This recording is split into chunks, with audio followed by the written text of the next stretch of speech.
My inspiration, I guess my grandmother actually. I could name off a bunch of filmmakers or editors or whatever, but my grandmother was she was very artistic. Not in film, but she was artistic in, she, actually painted and did things like that. And whatever I was interested in, she was interested in. And that made me believe I could do it. There are a lot of guys out there that are inspiring to me in filmmaking.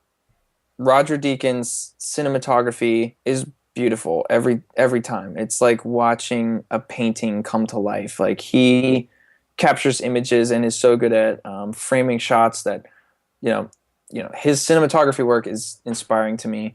David Fincher, who his movies are pretty edgy, but the way that they all look, like you can kind of tell that it's a Fincher movie, and they all are very dark and they're colored really gritty, and I just love that stuff. The biggest inspiration, and this is going to sound so cheesy, but the biggest inspiration is my kids.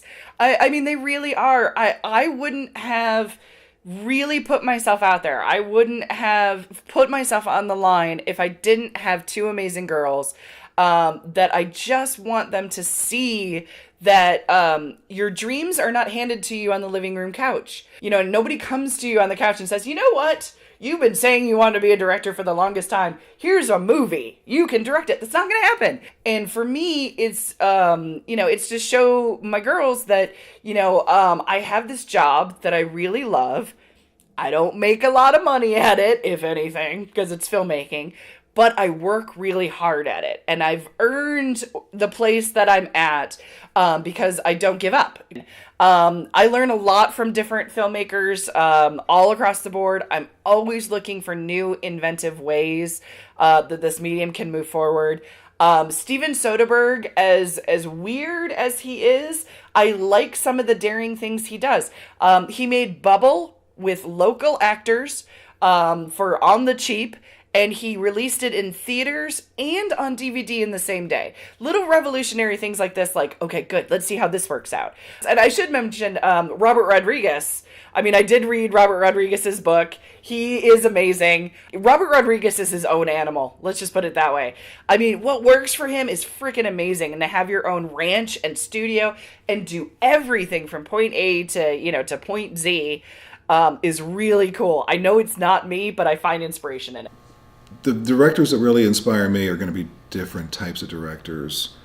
But to me, I always go back to the Roger Corman type of filmmakers. Even Ron Howard, who's gone on to do a lot of more modern day stuff, but when he kind of cut his teeth, he was doing the drag race, crazy kind of things. I mean, I like people that look at things and say, what can I do for $10?